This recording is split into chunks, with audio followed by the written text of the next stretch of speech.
No, I don't know whether you've sort of gotten out of bed and looked out the window, but it's bleak out there. Very, very wet. Where I was, the fog is unbelievable. And if there are going to be bonfires around tonight, mixed with the fog, you're not going to be able to see a thing. I don't know. And it may be worse where you're living, because there are dozens of flood warnings remaining in place across England after days of heavy rain. The majority of warnings are along the south coast now, where the Met Office has warned that heavy rain was falling on utterly saturated ground yesterday. Yeah, and this comes after Storm Ciaran battered the south coast and the Channel Islands with heavy rain and gusts of up to 100 miles an hour on Thursday, leaving nearly 150,000 homes without power. Well, joining us now, weather journalist Nathan Rao. It's lovely to see you. Good morning. Except that, you know, usually it means there's something up with the weather when we see you this early. And here I am again, there's something up with the weather. I mean, this rain just will not stop. Everybody's getting really depressed by it, let alone the people whose homes are affected by floodwater. Absolutely, and as you mentioned, there are still flood warnings in place. These are from the Environment Agency. There are actually 43 flood warnings and 171 flood alerts in place, and that's across the southern flank of England, across the UK.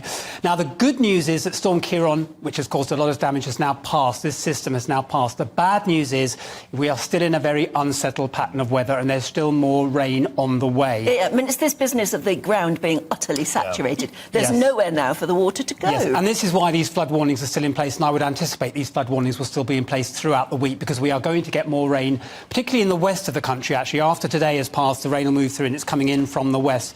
But as you said, the ground is saturated across swathes of certainly southern and southwestern UK, and any rain on top of that is going to keep on exacerbating this problem with flooding, which Storm Ciaran really triggered from last week. So not good news for, you know, for that situation. But there are no Met Office weather warnings in place at the moment. Today is the first day, I think, for about 3 days, there are no flood warnings or anything, so no rain warnings in place from the Met Office, so a bit quieter. Tonight, of course, is bonfire night, and not the ideal situation, it has to be said, for getting a fire going. In fact, where I was last night, you'd have struggled to even light a firework.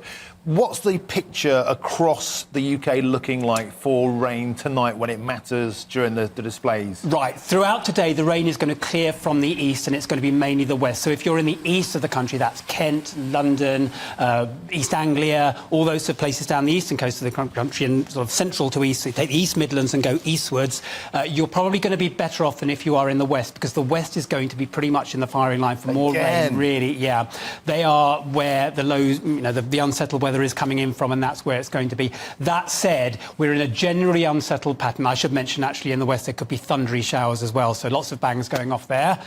I know, terrible. It might be the only bangs going off, actually. Maybe it is, because I can't see how you could have an enjoyable bonfire night tonight. Yeah, but take a brolly in. Yeah, I mean, take a brolly and wrap up. It's not the same, though, is it? Not really. And as you said, I mean, how do you light a bonfire in this sort of weather? Well, what you shouldn't do is what I did many years ago and use a gallon of 4-star. Yeah, don't do that. Not a good idea. Don't do that. But it's, in terms of the weather, it's been quite an extraordinary week of weather. I mean, we are in storm season, and we do obviously get storms at this time of year. But Storm Ciaran was particularly aggressive. It deepened and strengthened very, very rapidly, and it hit most of its impact was sort of across the Channel Islands, where you saw those 100-mile-per-hour winds. Had it been slightly further north, we would have got that in London and across England. So we were quite lucky. Another storm, Storm Domingo. This is not a UK named storm. This is a European named storm, moved across yesterday. That we got the tail end of that in the UK with more rain. That is now cleared. So we're going into a slightly better but still unsettled picture. Domingo. Domingo, yes, that was named by the Spanish meteorological authorities. But it's not still a D. So it's still a D. Our next D is Debbie. Debbie.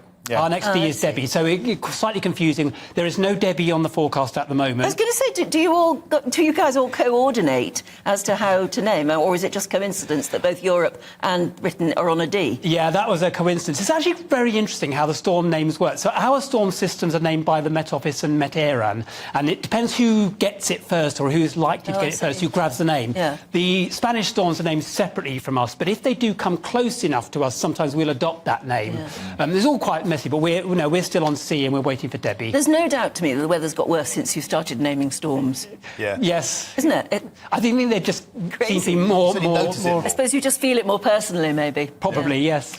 OK, well, that's great. Thank you very much for bringing us up to date with the general sort of weather picture, Nathan. Thank you.